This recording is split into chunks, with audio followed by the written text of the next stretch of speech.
Hi. இன்றைக்கி நம்ம என்ன வீடியோ பார்க்க போகிறோம்னு பார்த்தீங்கன்னா, என்கிட்ட வந்து ஒரு சிஸ்டர் ஒரு கமெண்ட்டில் ஒரு கொஷின் கேட்டிருந்தாங்க. ஸோ அது என்ன கொஷின் அப்படின்றத நான் மேலே உங்களுக்கு போடுறேன். அவங்க கேட்டதுக்கு நான் பதில் சொல்ல போகிறேனா அப்படின்ட்டு எனக்கு தெரியல. ஆனால் என்னோடய அபிப்பிராயம் என்ன அப்படின்றதையும், நான் என்ன ஃபாலோ பண்ணுறேன் அப்படின்ற விஷயங்களையும் தான் உங்ககிட்ட நான் இந்த வீடியோவில் ஷேர் பண்ணிக்க போகிறேன். ஸோ நம்ம வீடியோக்குள்ளே போய் பார்க்கலாம். உங்களுக்கு என்னோடய வீடியோஸ் பிடிச்சிருதுன்னா என் சேனல் சப்ஸ்கிரைப் பண்ணிக்கோங்க, லைக் பண்ணுங்கள், கண்டிப்பாக ஷேர் பண்ணுங்கள். அது என்ன மெசேஜ் அப்படின்றதையும் கண்டிப்பாக நான் மேலே போட்டிருப்பேன், நீங்கள் பார்த்துருப்பீங்க. ஸோ இப்போ அது சம்மந்தமான வீடியோஸ்குள்ளே நம்ம போகலாம். முதல் விஷயம் என்ன அப்படின்னா, நம்ம கோல்டு லோன் பொறுத்த வரைக்கும் பார்த்திங்கன்னா எல்லாமே அவங்கவுங்க விருப்பம்.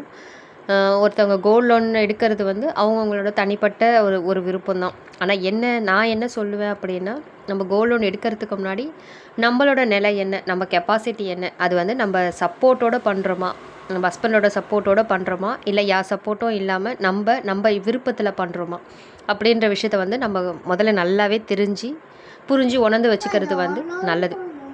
இப்போ நம்ம ஹஸ்பண்ட் சப்போர்ட்டோடு நம்ம பண்ணுறோம் அப்படின்னா நமக்கு பிரச்சனை இருக்காது. ஏன்னா அவங்க அடகு வைக்க ஒத்துக்கிறனால திரும்ப அதை திருப்பி கொடுக்குற பொறுப்பு, ரெஸ்பான்ஸ் வந்து அவங்கக்கிட்ட இருக்கும். ஸோ நம்ம கவலைப்பட வேண்டிய அவசியம் இருக்காது. ஆனால் இதை வந்து நம்ம தனியாக பண்ணுறோம், அவங்களுக்கு தெரியாமல் பண்ணுறோம் அப்படின்னா நம்மளை பற்றி நல்லா புரிஞ்சு வச்சுருக்கணும். நம்மளால் என்ன முடியும் முடியாது அப்படின்றத வந்து நம்ம தெளிவாக தெரிஞ்சு வச்சுருக்கணும்.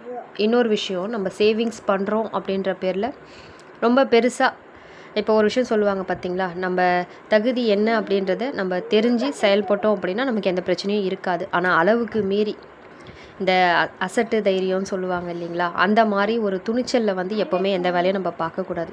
ஏன்னா இப்போ நம்ம சம்பாதிக்கிறவங்களாக இருந்தால் கூட பிரச்சனை இருக்காது. பட் நம்ம ஹவுஸ் ஒய்ஃபாக இருக்கோம், வீட்டில் ஹவுஸ் ஒய்ஃபாக இருக்கோம், நமக்குன்னு எந்த ஒரு வருமானமும் இல்லை அப்படின்னா நம்ம பார்த்து பொறுமையாக இருந்து நம்ம சேவிங்ஸை அதான் சிறுக சிறுக பண்ணுங்கன்னு சொல்கிறேன் இல்லைங்களா, அதே தான். சின்னதாக சேவிங்ஸ் பண்ணணும். பெருசாக பண்ணணும்னு ஆசைப்பட்டு நம்ம ஒரு பெரிய பொருளை எடுத்துகிட்டு போயிட்டு பேங்க்கில் அடகு வச்சு பெருசாக எதுலேயும் மாட்டிக்கக்கூடாது. அதுதான் என்னோடய கருத்து. இன்னொரு விஷயம் என்ன அப்படின்னா, இப்போது நம்ம ஒரு சீட்டு போட்டிருக்கோம், ஒரு அரை பவுன் ஒரு வருஷம் முடிஞ்சு நம்ம வாங்க போகிறோம் அப்படின்னா, இன்னும் ஒரு அரை பவுன் சேர்த்து வாங்கிறதுக்காக நம்ம நகையை அடகு வைக்கலாமான்னு கேட்டால் தாராளமாக வைக்கலாம். நான் முன்னாடியே சொன்ன மாதிரி தான். நீங்கள் ஹஸ்பண்டுக்கு தெரிஞ்சு வைக்கிறீங்கன்னா பிரச்சனை இல்லை. பட் தெரியாமல் நீங்கள் தனிப்பட்ட விதத்தில் பண்ணுறீங்கன்னா, அரை பவுன் அப்படின்றது உங்களால் மூட்ட முடியும் அப்படின்னா நீங்கள் தைரியமாக நம்பி வைங்க. பட் முடியாது அப்படின்னா அரை பவுன் எக்ஸ்ட்ரா வாங்குகிற இடத்துல ஒரு 2 கிராம் கூட எக்ஸ்ட்ரா வாங்கிக்கலாம். இப்போது சீட்டு அரை பவுன் போட்டாச்சு, அரை பவுனுக்கான நகையை அடகு வச்சு ஒரு பவுனாக வாங்கிறதுக்கு பதிலாக நம்ம யார் சப்போர்ட்டும் இல்லாமல் அந்த வேலையை பண்ணுறோம், நம்மளை மட்டுமே நம்ம நம்பி பண்ணுறோம், நம்ம சின்னதாக தான் சேர்த்து வைப்போம், அந்த அமௌண்ட்டை கட்டி தான் அந்த பழைய நகையை திருப்பணும் அப்படின்ற ஒரு கட்டாயம் இருந்தால் நீங்கள் முழுசாக அரை பவுனுக்கான அமௌண்ட்டை ரெடி பண்ண நகையை அடகு வைக்க தேவையில்லை. ஒரு 2 கிராம் எக்ஸ்ட்ரா வாங்கினா போதும் அப்படின்னு நினைங்க. அதாவது அரை பவுன் சீட்டு போட்டாச்சு, கூட ஒரு 2 கிராம் எக்ஸ்ட்ரா வாங்கிக்கலாம் அப்படின்னு நினைங்க. 3/4 பவுன் ஒரு வருஷத்தில் நம்ம எடுத்துடலாம்.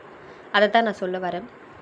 ஏன்னா நம்ம வந்து சம்பாதிக்கல, வீட்டில் இருக்கிறோம் அப்படின்னா நம்ம பெருசாக எந்த ஒரு நகையும் அடகு வச்சு இப்போ இருக்கிற இதுக்கு வந்து நம்ம எந்த அளவுக்கு ஒரு புது நகை வாங்கிறது முக்கியம் அப்படின்னு நினைக்கிறோமோ அதை விட ரொம்ப ரொம்ப முக்கியம் நம்மக்கிட்ட இருக்கிற பழைய நகைகளை வந்து நம்ம இழக்காமல் இருக்கிறது. ஏன்னா அப்போ இருந்த கோல்டு ரேட்டுக்கு அதிகமான வெயிட்டுக்கே நம்ம வாங்கியிருக்கலாம், அதிகமான கிராம்ஸ் வாங்கியிருக்கலாம்.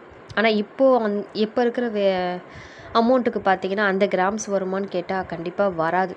அதனால் புதுசாக வாங்கிறது எந்த அளவுக்கு முக்கியமோ அதை விட ரொம்ப ரொம்ப முக்கியம் பழைய நகைகளை வந்து நம்ம பாதுகாக்கிறது. அதை அடகு வச்சு புதுசாக வாங்கிட்டு நம்மளால் பழைய நகையை மூட்ட முடியல அப்படின்னா நம்ம சேவிங்ஸ் பண்ணுறதுக்கு வந்து எந்த ஒரு அர்த்தமுமே இல்லை இல்லையா.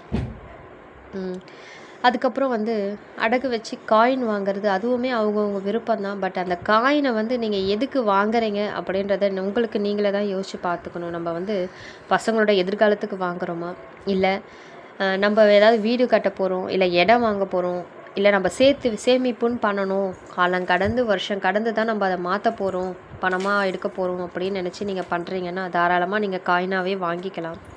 அப்படி இல்லை, என்கிட்ட எந்த நகையுமே கிடையாது, நான் வெளியில் போனால் நான் போட்டுக்கணும், நான் 4 பேர் முன்னாடி கௌரவமாக இருக்கணும், என் பிறந்த வீட்டில் நான் பெருசாக எந்த கோல்டு நகையும் நான் போட்டு பார்த்தது கிடையாது, ஸோ நான் போட்டு பார்த்து அழகு பார்த்து நான் அனுபவிக்கணும்னு ஆசைப்பட்றேன், அதுக்காக நான் வாங்குகிறேன் அப்படின்னா நீங்கள் நகையாக தான் வாங்கிக்கிறது தான் பெஸ்ட்டு. என்ன தான் நீங்கள் வேஸ்டேஜ் ஜிஎஸ்டின்னு இப்போ இருக்கிற இதுக்கு கொடுத்து வாங்கினா கூட நீங்கள் கொஞ்சம் வருஷங்கள் அதை யூஸ் பண்ணிவிட்டு காலம் கடந்து மாற்றும் போது அப்போ இருக்கிற ரேட்டுக்கு கண்டிப்பாக நீங்கள் பெருசாக நஷ்டம்னு உங்களுக்கு எதுவுமே சொல்ல முடியாது. எக்ஸ்ட்ரா ஒரு 1000 2000 உங்களுக்கு கூட தான் கிடைக்கும். என்ன தான் நீங்கள் வேஸ்டேஜி ஜிஎஸ்டின்னு எல்லாத்தையுமே கணக்கு பண்ணி பார்த்தா கூட அது எல்லாத்தையுமே நீங்கள் திரும்ப எடுத்துடலாம் நகையில். அதனால் உங்கள் தேவை என்ன அப்படின்றத நீங்கள் புரிஞ்சுக்கிட்டு அதுக்கப்புறம் அதை நீங்கள் லோன் எடுத்து காயினாக வாங்குகிறோமா இல்லை நம்ம நகையாக வாங்குகிறோமா அப்படின்றத நீங்கள் தான் பார்த்து யோசிச்சு பண்ணணும். இதில் பெஸ்ட்டு இல்லைன்னு சொல்ல மாட்டேன். ஏன்னா அவங்கவுங்க சூழ்நிலை என்ன, எதுக்கு நம்ம வாங்குகிறோம், என்ன தேவை அப்படின்றதெல்லாம் உங்களுக்கு தானே தெரியும். அதனால் நீங்கள் தான் பார்த்து யோசித்து முடிவு பண்ணி பண்ணணும். நான் என்ன பண்ணுவேன்னு பார்த்தீங்கன்னா, உங்ககிட்ட வீடியோவிலே சொல்லியிருக்கேன். ஸோ நான் தனிப்பட்ட விதத்தில் தான் நான் என்னோடய சேவிங்ஸை பண்ணுறேன். ஸோ என் ஹஸ்பண்ட் ஒத்துக்க மாட்டாங்க அப்படின்ற ரீசனை தாண்டி அவங்கக்கிட்ட நான் மறைக்கிறதுக்கு ஒரு முக்கியமான காரணம் என்ன அப்படின்னு நான் சொல்வேன்னு பார்த்தீங்கன்னா, அவங்களுக்கு எதையுமே அளவுக்கு அதிகமான ப்ரெஷர் எடுத்துக்கிறது அவங்களுக்கு பிடிக்காது. ஏன்னா அவங்க எந்த மாதிரி வளர்ந்தாங்கன்னா, எந்த ஒரு கமிட்மெண்ட்டுமே இல்லாத ஒரு ஃப்ரீயாகவே இருந்து வளர்ந்த ஒரு கேரக்டர் அவங்க. ரொம்ப இப்போ ஒரு கடன் இருக்குதுன்னா அவங்களால ஏற்றுக்க முடியாது. கடன் வாங்குறதே முதல்ல அவங்களுக்கு பிடிக்காது. இப்போது நகை அடகு வைக்கிறதுன்றது ஒரு கடன் தான். ஸோ அதை கட்டணும், அதுக்கு வட்டி தண்டமாக கட்டுறோம், அந்த மாதிரிலாம் அவங்க ரொம்ப ப்ரெஷர் எடுத்துப்பாங்க யோசித்து. அதனால தான் நான் முக்கால்வாசி அவங்கக்கிட்ட நான் சொல்லாமல் இருக்கிறதே. அவங்களுக்கு அந்த ப்ரெஷரை நம்ம கொடுக்கக்கூடாது அப்படின்றதுக்காக. அதனால் மட்டும்தான். அதே தான், நான் வீட்டில் தான் இருக்கேன், நான் ஹவுஸ் ஒய்ஃபு. அதனால் நான் அதிக எனக்குன்னு வருமானம் இல்லாதனால நான் அதிகமான ஒரு நகையை எடுத்துகிட்டு போயிட்டு எப்படி சொல்கிறது, அதிக வெயிட்டில் வைக்கிறதோ அதிக பணம் வாங்குறதோ இந்த மாதிரி வேலையை நான் பண்ண மாட்டேன். ஏன்னா சேவிங்ஸை பொறுத்த வரைக்கும் நம்ம ஒரு சந்தோஷமாக நிம்மதியாக பண்ணணும். ஹாப்பி சேவிங்ஸ்ன்னு சொல்கிற மாதிரி அந்த சேவிங்ஸ் பண்ணுறதை நினச்சி நம்ம நிம்மதியாக சந்தோஷமாக இருக்கணுமே தவிர அதை நினச்சி நம்ம பயங்கரமாக ப்ரெஷர் எடுத்துக்கிறதோ இல்லை இந்த சேவிங்ஸ் பண்ணுறதுக்காக இவ்வளோ கடனாளியாக ஆகிட்டோமே அப்படின்னு நம்ம யோசிக்கிறது அது நம்மளை தான் நம்ம மன ரீதியாக நமக்கு உடம்பு கெட்டு போவோம், மனசு கெட்டு போவோம். ஸோ நம்மளை நம்ம வருத்திக்கிட்டு பண்ணுறதுக்கு பேர் சேவிங்ஸ். அப்படி நம்ம பண்ணாலும் அது நமக்கு எப்படி சொல்கிறது, நம்மளையே நம்ம வருத்திக்கிட்டு அப்படி எதுக்கு அந்த சேவிங்ஸை சொல்லுங்கள். நம்ம சந்தோஷமாக வாழ்கிறதுக்காக நிம்மதியாக இருக்கிறதுக்காக தான் சேவிங்ஸே பண்ணுறோம். அதுலேயும் நம்மளை வருத்திக்கிட்டு நம்ம கஷ்டப்பட்டுக்கிட்டு எதுக்கு அப்படி ஒரு சேவிங்ஸ். நம்ம சின்னதாக சேர்த்தாலும் பரவாயில்ல, பொறுமையாக சேர்த்தாலும் பரவாயில்ல. நம்ம நிலை என்ன அப்படின்றத உணர்ந்து பொறுமையாக நம்ம சேவிங்ஸை கொஞ்சம் கொஞ்சமாக நம்ம பண்ணிக்கலாம் அப்படின்ற ஐடியாவில் தான் நான் இந்த நிமிஷம் வரைக்குமே சேவிங்ஸ் பண்ணிகிட்ருக்கேன். ஸோ நான் பொறுமையாக இருந்தாலும் நான் நினச்சதை சாதிச்சுக்கணும், கொஞ்சம் கொஞ்சமாக சாதிச்சுக்கணும் அப்படின்னு சொல்லி என்னால் என்ன முடியும் அப்படின்றத தான் நான் சின்னதாக பண்ணி என் சேவிங்ஸை பண்ணிகிட்ருக்கேன். ஸோ என்னோடய வீடியோவில் எல்லாத்துலேயுமே நீங்கள் பார்த்துருப்பீங்க. என்னால் செய்ய முடியாத ஒரு விஷயத்தை நான் எப்போவுமே நான் எந்த வீடியோவிலுமே சொல்லியிருக்க மாட்டேன். ரொம்ப ஒரு பெரிய விஷயத்தை நம்ம பண்ணலாம் அப்படின்னும் நான் தைரியம் கொடுத்துருக்க மாட்டேன். நானே முதல்ல அதுக்கு பயப்படுவேன். ஏன்னா நிம்மதியாக இருக்கணும், சேவிங்ஸ் அப்படின்றது சந்தோஷமாக இருக்கணும். நம்ம கஷ்டப்படுத்திக்கிற மாதிரி கண்டிப்பாக சேவிங்ஸ் இருக்கக்கூடாது. நம்மளால் என்ன முடியும் அப்படின்றத நம்ம நல்லா உணர்ந்து புரிஞ்சுக்கிட்டு நம்ம சேவிங்ஸை நம்ம பண்ணணும். சின்னதாக சேர்த்தாலும் பரவாயில்ல, அதுவுமே சேவிங்ஸ் தான். அது நான் ஒரு நாள் நம்ம அதை பார்க்கும்போது அது பெருசாக இருக்கும் அப்படின்ற ஒரு எண்ணத்தில் நான் பண்ணுற சேவிங்ஸு எனக்கு திருப்தியாக இருக்குது, நிம்மதியாக இருக்குது. அப்போதும் இந்த சேவிங்ஸே நம்ம கண்டினியூ பண்ணலாம், கொஞ்சம் கொஞ்சமாக நம்ம சேவிங்ஸை நம்ம இம்ப்ரூவ் பண்ணலாம் அப்படின்னு தான் நான் எப்போவுமே யோசிக்கிறேன். அந்த மாதிரி யோசிச்சு தான் நான் என் சேவிங்ஸுமே பண்ணிகிட்ருக்கேன். நான் உங்ககிட்ட முன்னாடி சொன்ன மாதிரி தான். இப்போது என் ஹஸ்பண்டுக்கு தெரியாமல் தனிப்பட்ட விதத்தில் நான் பண்ணுறதுனால பெரிய ஒரு நகையாக வைக்கிறதோ பெரிய ஒரு அமௌண்ட்டாக வாங்குறதோ இல்லாமல் கம்மியாக என்னால் என்ன முடியும், என்னால் இதை ஒரு வருஷத்துக்குள்ளே திருப்ப முடியுமா. இப்போ என் கமிட்மெண்ட்டில் பார்த்தீங்கன்னா போன வீடியோவில் நீங்கள் பார்த்துருப்பீங்க, நான் ஒரு 30,000 ரூபாய்க்கு லோன் எடுத்திருக்கேன். 34,000 ரூபாய்க்கு எடுத்தேன், 4,000 கட்டிட்டேன், 30,000 இருக்குது. அது என்னோடய கமிட்மெண்ட்டு. அதுக்கு எனக்கு இந்த ஒரு வருஷம் ஃபுல்லாக டைம் இருக்குது. ஸோ நான் கம்மியாக என்னால் முடிகிறப்போல்லாம் அதில் அமௌண்ட் கட்டிக்கிட்டே இருப்பேன். கட்டி என் பொறுமையை என் நகையை நான் பொறுமையாக திருப்பிப்பேன். இன்னொரு விஷயம் என்னென்னா, புது நகை வாங்கிறது எந்தளவுக்கு முக்கியமோ அதை விட ரொம்ப ரொம்ப முக்கியம் என் பழைய நகைகளை நான் காப்பாற்றிக்கிறதும். ஸோ அந்த எண்ணத்தோடு தான் எப்போவுமே என் சேவிங்ஸ் இருக்கும். இன்னொன்று என்னென்னா, இப்போ எங்கேயுமே சேஃப் கிடையாது. ஸோ பேங்க்கில் நம்ம வீட்டில் இருக்கிறத விட பேங்க்கில் சேஃப்னு ஒரு நேரத்தில் நம்ம நினச்சோம். இப்போது இருக்கிற இதில் பார்த்திங்கன்னா எங்கே இருக்கிறதுமே சேஃப் இல்லை அப்படின்ற ஒரு எண்ணம் தான் நமக்கு மனசுக்குள்ளே. அதுக்கு நம்மக்கிட்ட நம்ம கையில் இருக்கிறது தான் நமக்கு நம்ம நகை நம்மக்கிட்ட இருக்குது அப்படின்ற ஒரு பயம் இல்லாமல் நம்ம நிம்மதியாக இருந்துக்கலாம். ஸோ அதனால் ஒரு வருஷத்துக்கு மேலே நகை பேங்க்கில் விடுறது என்னை கேட்டால் அது சேஃப்டி கிடையாது. ஏன்னா அங்கேயுமே நிறையா விஷயங்கள் பண்ணிக்கிட்டு தான் இருக்காங்க. அதனால் பயமாக இருக்குது. ஒரு 2 3 வருஷம் கழித்து கூட நம்ம நகையை நம்ம திருப்பிக்கலாம் அப்படின்னு யோசிக்க முடியல. ஒரு வருஷம்தான்.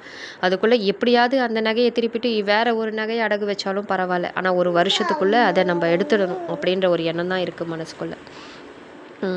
இதை தான் நான் சொல்ல வரேன். ஸோ காயின் வாங்குங்க, அதுவுமே பெஸ்ட்டு தான். பட் எதுவுமே உங்களால் முடியும் அப்படின்னா மட்டும் பண்ணுங்கள். பட் எல்லோரும் பண்ணுறாங்க, நம்மளும் பண்ணலாமே அப்படின்னு மட்டும் யாருமே பண்ணாதீங்க.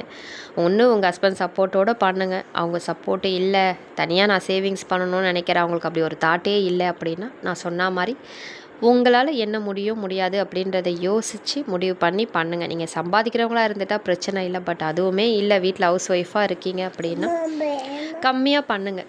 ஒரு கிராம் நீங்கள் வாங்கினா கூட போதும் அப்படின்னு நினச்சி பண்ணுங்கள்.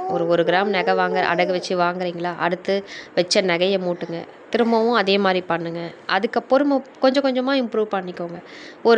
ஒரு கிராம் நீங்கள் வாங்கிட்டீங்க, அந்த அடகு வச்ச நகையை நீங்கள் பொறுமையாக திருப்பிட்டீங்க அப்படின்னா அப்புறமா நீங்கள் 2 கிராமுக்கான நகையை வாங்குங்க அடகு வச்சு. அந்த மாதிரி சின்னதாக இம்ப்ரூவ் பண்ணிக்கிட்டு போங்க சேவிங்ஸை.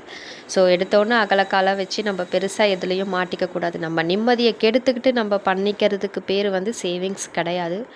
சேவிங்ஸ் அப்படின்றது நம்ம நிம்மதியாக மன திருப்தியோட ஒரு அமைதியாக சந்தோஷமாக பண்ணணும். ஸோ எல்லாருமே சேவிங்ஸ் பண்ணுங்கள். எல்லாருக்குமே சேவிங்ஸ் நல்லபடியாக இருக்கணும், நல்லபடியாக அமையணும் அப்படின்னு சொல்லி நான் கடவுளை வேண்டிக்கிறேன். ஸோ நம்ம வேறு வீடியோவில் பார்க்கலாம். ஸோ உங்களுக்கு என்னோடய வீடியோஸ் பிடிச்சிருந்ததுன்னா கண்டிப்பாக என் சேனலை சப்ஸ்கிரைப் பண்ணுங்கள், லைக் பண்ணுங்கள், ஷேர் பண்ணுங்கள். பாய்.